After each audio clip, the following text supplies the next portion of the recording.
네, 안녕하세요. 수능 직전 마지막 영상입니다. 잘 참고하셨으면 좋겠습니다.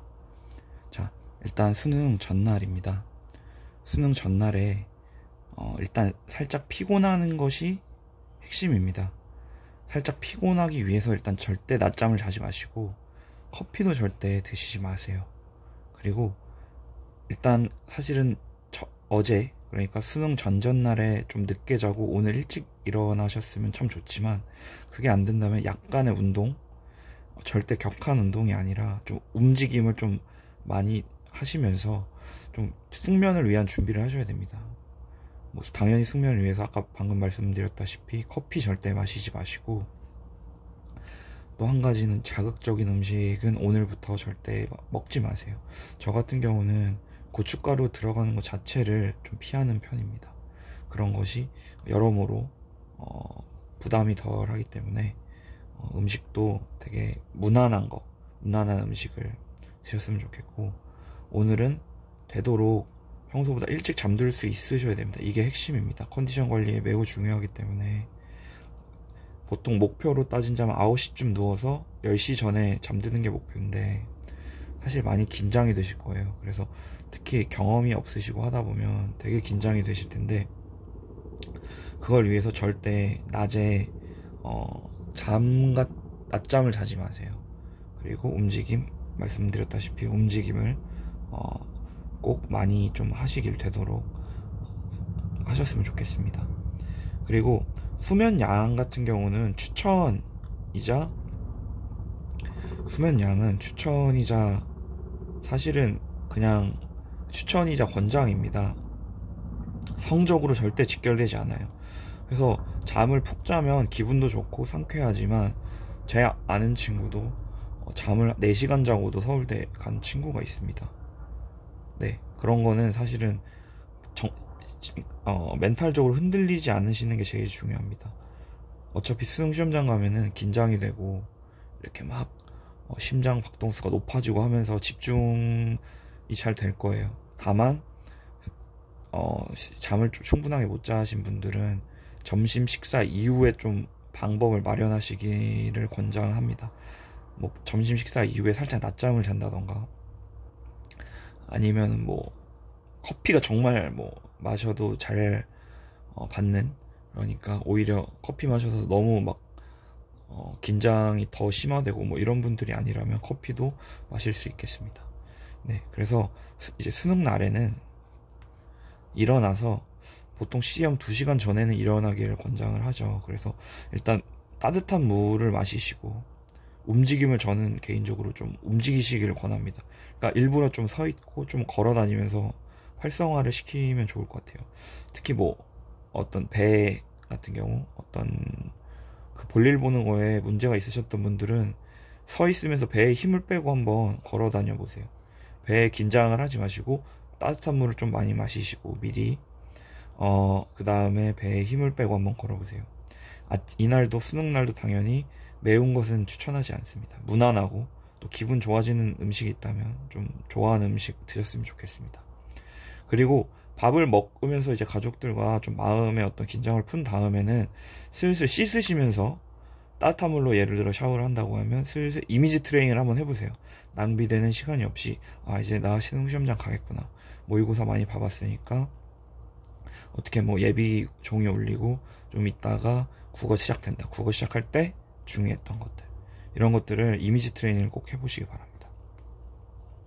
그리고 씻고 나서 옷을 입으셨으면 준비물은 당연히 제가 따로 말씀드리지 않아도 잘 챙기셔야 됩니다. 예를 들어 뭐 수험표도 챙기셔야 될 거고, 그 다음에 자료 같은 경우는 저는 얇은 요약집 위주, 그리고 6월 9월 평가원 정리 자료를 마련하셨으면 그걸 들고 가면 좋을 것 같아요. 되게 두꺼운 거 가져가셔도 오히려 무겁고 몸에 오히려 피곤감만 쌓이니까, 얇은 요약집 위주 6월 9월 평가원 오답이 정리된 정리자료, 뭐 이런 정도만 챙기셔도 좋을 것 같아요. 그 다음에 추가로 제가 추천드리는 건 핫팩이랑 초콜릿입니다. 뭐 저는 사실 쓰진 않았는데 손이 좀 얼 수가 있더라고요. 근데 요즘에는 이제 수능이 되게 춥지 않을 때 해서 뭐 필요 없을 수도 있겠지만, 가능하시면 하필 없으셔도 됩니다. 당연히. 이랑 초콜릿도 그냥 뭐 초콜릿까지 먹나 생각하실 수 있지만 주기적으로 드시는 게 좋을 것 같아요. 네, 쉬는 시간에 특히 좀 머리를 많이 쓴 점심시간이라던가 혹은 뭐 탐구 전이라던가 이런 식으로 초콜릿도 드셨으면 좋겠어요. 다음 칫솔, 치약도 챙겨가시면 개운하고 좋습니다. 옷은 티셔츠 위에 셔츠, 그 다음 조끼 같은 거 있으면 조끼, 패딩 이렇게 여러 겹 입으시는 거 이미 다 아실 것 같아요. 네. 그 다음 이제 시험장에 가겠죠. 당연히 미리 가 있는 게 좋습니다. 허겁지겁 들어가면 기분도 안 좋고 여러모로 안 좋아요. 그래서 미리 가 있으시고 처음에는 긴장이 돼서 뭐 공부가 잘 안 돼요. 그러면 6월, 9월 모의고사 틀린 문제 위주로 그냥 눈에 한번 익혀보세요. 그리고 왜 틀렸는지 그 부분에 대해서 한번 그냥 가볍게 떠올려 보세요. 네.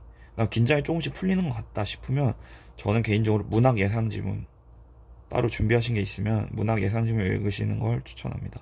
일단 1교시를 잘 보는 게 좋긴 좋거든요. 많이 틀리더라도 개운하게 보는 게 좋아요. 그래서 문학 같은 경우는 미리 준비해서 예상한 게 나오면 정말 기분이 좋고 시간도 많이 아낄 수가 있어서 문학 예상 지문 혹시 준비한 거 있으시면 보셨으면 좋겠고, 수능 시작 예를 들어 20분 30분 전부터는 이미지 트레이닝을 또 하세요. 한 10분 전 예비종을 친다거나 이럴 때부터는 이미지 트레이닝을 한번 해보세요. 일단 우리가 기본적인 오늘의 마인드 세팅은 모르는 문제 틀리면 되는 겁니다. 네, 그것까지 실력이에요. 그러니까 억지를 부리려고 붙잡으면 실력보다 점수가 안 나와요. 그것만을 피합시다. 그래서 오히려 다 풀고 검토하는 걸 목표로 하시고, 헷갈리는 문제는 표시하고 검토하면 되겠죠. 그래서 헷갈리는 문제는 세모 표시 꼭 해두시고, 오히려 나 풀 수 있는 것만 풀어도 내 수능은 내가 준비한 만큼 치른 것이다, 이런 생각 꼭 하셨으면 좋겠어요. 그리고 시간이 부족할 때 기준입니다. 쉽고 확률 높은 거, 쉽고 간결하고 단순한 문제 위주로 먼저 꼭 답을 선택하고 그랬으면 좋겠습니다. 네, 국어 시간에는 국어 영역의 핵심은 대응입니다. 대응. 정답의 근거는 지문에 있다, 보기에 있다 라고 하잖아요. 이 대응이라는 걸 항상 잊지 마시고, 대응의 핵심은 논리적인가입니다. 논리적 대응인가, 말이 되는가, 합리적인가. 또 논리적인가는 사실은 지문에 근거를 해요. 물론 기본적인 논리 지식이 필요합니다. 네, 그렇지만 지문에 있기 때문에 이런 거를 지문과 선지를 잘 대응시킨다. 이것이 수능 국어 영역의 핵심입니다. 그래서 찍을 때는 국어 영역의 오히려 팁은 답스러운 걸 찍으세요. 차라리 우리가 마지막에 찍는다고 하면은 딱 봐도 내용과 관계없이 내가 이해를 어느 정도 했느냐와 관계없이 마지막에는 딱 답스러운 게 있어요. 예를 들면 옳은 것이라고 하면은 주제랑 관련된 키워드 중심에 그런 게 있고, 정 안 되면 정의롭고 무난한 선지가 있을 겁니다. 좀 이렇게 되게 트집이 안 잡힐 것 같은 선지, 옳은 것 기준으로 하면. 근데 옳지 않은 것 기준이면 트집이 잡힐 만한 선지를 찍으세요. 아시겠죠? 꼭 이런 걸 미리 해서 이렇게 찍었으면 그냥 난 후회 없는 것이다 라고 생각하시면 좋아요. 그래서 또 옳지 않은 거에서도 중요한 게 말장난하는가 혹은 지문과 정반대인가. 이 정반대의 요소가 있기 때문에 애초에 문제를 잘 읽어야겠죠. 옳은 것인가 옳지 않은 것인가. 네. 그 다음에 국어 영역에 제가 말씀드렸던 거는 예측하며 읽기죠. 처음에 긴장되면 첫 문제를 읽으면서 이 문제 뭐가 나오겠다 예상을 하시고, 비문학 문제를 마주치게 되면은 첫 문장을 읽으면서부터 다음 내용을 예상하세요. 예상하면 집중이 됩니다. 네. 그래서 꼭 예측하며 읽으시고. 네. 그다음 수리 영역입니다. 핵심은 해석이죠. 수학은 오히려 해석의 영역이 생각보다 큽니다. 그래서 해석하는데 중요한 거는 조건 빠뜨리지 않아야 됩니다. 쉬운 문제 확실히 먼저 해결을 해야 돼요. 이게 필수예요. 수학 영역은 쉬운 문제를 무조건 먼저 해결해야 된다. 이것만을 목표로 먼저 다가가세요. 한번 엉켰다, 일단 넘어가세요. 네, 쉬운 문제를 잘 맞추는 게 요즘 수능 수리 영역의 핵심입니다. 네, 이거 다시 한번 강조를 드리고 싶고, 어려운 문제 같은 경우는 일단 본인만의 툴을 좀 접근 방식을 좀 마련을 하시면 좋아요. 제가 제안 드린다면 일단 왜 안 풀리지? 조건을 한번 내가 빠뜨린 게 없나? 이래도 뭔가 빠뜨린 것도 없는데 안 풀린다. 그럼 오히려 교과서를 생각하세요. 목차. 예를 들어 미분 문제라고 하면 누가 봐도 미분 문제다. 그러면 미분에 예를 들어 교과서에 4가지 용법이 나왔다. 그럼 4가지 중 하나를 무조건 쓰는 겁니다. 오히려 역으로 이걸 통해서 치고 들어가는 거예요. 네, 수리 영역의 팁입니다. 그 다음에 이것도 안 된다. 그럼 시간이 여유로울 때는 일단 경우의 수 문제가 있다고 하면 일단 큰 틀에서 구조를 잡고 그냥 노가다, 소위 노가다 하나하나 해보세요. 보통 뭐 몇십 가지 정도 된다 이런 건 해서 맞출 수 있습니다. 저도 실제로 수능 수리 영역 100점 맞을 때 30번 문제를 거의 그림 그려서 풀었던 기억이 있습니다. 물론 거의 뭐 40분 50분이 남았기 때문에 그 한 문제 이외의 모든 걸 다 풀고 40분 50분이 남았기 때문이기 때문에, 그래서 아까 말씀드렸다시피 쉬운 문제 확실히 먼저 해결하는 게 너무 중요하고요.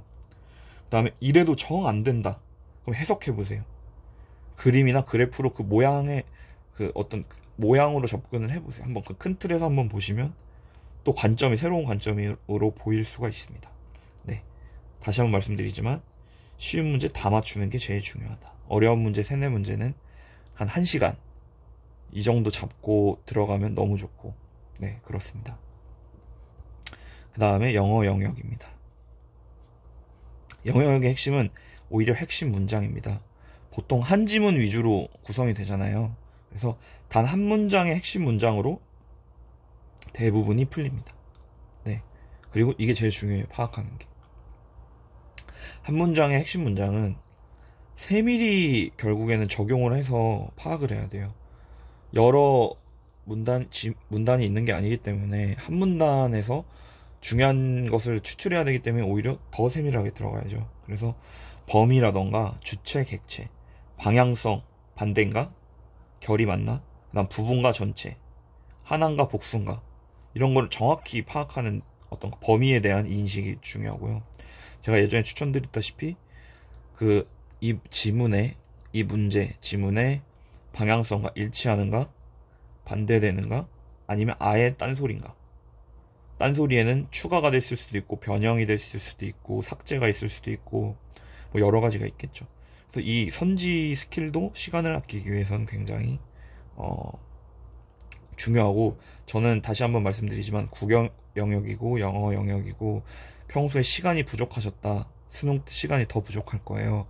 그러면 정말 추천드리는 건데, 답이다라고 나왔으면, 지문에서 대응되는 답을 찾았으면 일단 답이라고 믿고 넘어가셨으면 저는 좋겠어요. 정 불안하면 표시를 하더라도 시간이 부족한 것만큼 수능 시험에서 소위 낭패가 없거든요. 그래서 선지를 정확하게, 영어 영역은 지문도 선지도 좀 큰 틀에서 정확하게 보시는 게 중요하고, 또 논리적 순서 같은 경우는 주어라던가 주어의 연결성, 그 다음에 대명사도 대신하는 명사이기 때문에 앞에 뭘 대신했을까, 이런 연결성, 접속사도 접속하는 거기 때문에 연결성, 이런 연결성을 표시해주는 한정사나 지시어나 이런 부분에 꼭 기대야 돼. 이거는 필수입니다. 그래야 그냥 대충 해석하고 흐름으로 풀 수가 있어요. 하지만 불안할 겁니다. 그리고 정확성도 떨어질 거예요. 그래서 꼭 이런 어떤 부분들 기대하셨으면 좋겠습니다. 네. 그 다음에 점심시간이 오겠죠. 점심시간은 부담 없이 먹고 조금 활동을 하시거나 아니면 낮잠도 좀 피곤하시면 한 20분 정도 자면 머리가 개운해지는 게 있어서, 대신에 낮잠을 자셨으면은 한두 지문 정도 꼭 읽어보시길, 네, 하고 시간이 남으시면 EBS 단어 같은 거 좀 보시면서, 네, 그렇게 있으시면 좋습니다. 그 다음에 탐구 영역, 여기부터는 이제 잘 하실 건데, 마지막 집중력입니다.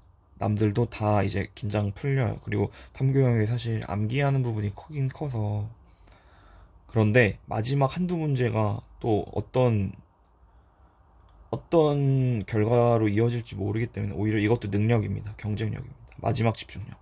마지막까지 최선을 다합시다. 네, 그래서 자료를 볼 때 핵심은 자료를 읽을 때는 핵심을 추출하세요. 엄청 자료라는 것 자체가 보통 1차 자료죠. 혹은 어떤 내용에 대해서 딱 한 문장으로 얘기하는 게 아니라 이게 복잡하게 얘기를 하는 거잖아요. 그래서 핵심을 추출하시고 꼭 단서를 찾는 마음으로 이 단서는 교과서 내용과 연결되는 그런 부분에 대한 단서를 이제 기반해서 해야 하고, 또 암기했어야 풀리는 문제라고 하면 일단 사실은 일단은 넘어가시는 거 추천드려요. 너무 붙잡지 마세요. 그거 실력이라고 인정합시다. 그래야 시험을 잘 치를 수가 있어요. 그래서 암기했어야 하는 부분이 기억이 나지 않는다. 그럼 오히려 상식적으로 접근해 보세요. 예를 들어 뭐 칸트다. 칸트 내용인데 뭐지? 교과서에 읽었던 것 같은데 기억이 안 난다. 그러면 내가 칸트라고 일단은 빙의를 한번 해보시고, 그래서 칸트라면 이렇게 생각했을 것이다. 그냥 오히려 되게 상식적이고 합리적으로 추론에 들어가시면 탐구도 되게 자료가 있잖아요. 자료 기반이기 때문에 오히려 그런 식으로 오히려 답을 체크하고 넘어가는 게 유리할 수가 있습니다. 또 마지막, 이거는 사실 전 범위에 대해서 제가 추천을 드리는 건데, 공부해온 자신의 노력이 시험에 반영되도록 저는 찍던 답을 체크할 때 그렇게 하셨으면 좋겠어요. 물론 이거에 뭐 너무 갇힐 필요도 없고 항상 기준은 지문이고 문제입니다. 하지만 마지막에 찍을 때 일단 지어놓은 거, 예를 들어 5개 선지 중에 2개가 헷갈린다. 당연히 2개 쪽에 찍는 게 이미 여러분이 공부한 걸로 인해서 맞출 그 확률을 높여놓은 거예요. 이것도 정말 잘한 겁니다. 남들 공부 안 하는 사람은 5개 중에 찍어야 될 때 여러분은 2개 중에 찍을 수 있어요. 그러니까 너무 억울해하지 마시고 이거 나 아는 거였는데 못 풀면 너무 싫다 이렇게 생각하지 마시고 2개 중에 정말 답스러운 걸 찍는 겁니다. 정말 이게 답일만 하다, 답일 수 있다. 오히려 큰 틀에서 거기다 추가로 나 공부해온 바로는 이거야 라는 생각이 들면 저는 그걸 찍으셨으면 좋겠어요. 네. 그리고 오히려 공부해본 바로는 이건 아니야 해서 제거를 하실 수도 있고요. 확실하지 않아도. 꼭 이런 거를 꼭 반영을 하셨으면 좋겠고, 마지막 팁은 자신의 노력이 반영됐으면 그걸로 충분합니다. 정말로. 물론 아쉬움이 남을 수는 있지만 우리 당당하게 평가받았으면 좋겠어요. 그리고 두려움을 이겨내지 못하면 아쉬움이 남습니다. 네, 차분하게 단호하게 그렇게 선택을 잘 하시면 후회가 남는 그런 수능 시험은 안 될 거예요. 네. 그래서 정말 수고 많으셨고, 오늘은 감정적으로 가지 맙시다. 우리 기계처럼 풀어요. 하지만 되게 사력 있고 신중한 기계인 거죠. 감정 최대한 배제하시고 그냥 나 공부하고 아는 거 맞춘다. 미처 덜 공부했고 이 정도까지 공부 안 한 게 나왔다. 혹은 예를 들어 출제자분들이 정말 말도 안 되는 걸 냈나 보구나 하면서 그냥 되게 쿨하게 있는 그대로 평가받으셨으면 좋겠어요. 다만 공부한 거는 실수를 안 할 수 있게 차분하게 단호하게 그래 딱 선택하시고 시간 관리 정말 잘하셔서 후회 없는 수능을 치르셨으면 좋겠습니다. 네, 쿨하게 여기서 마무리하겠습니다. 수고하셨습니다.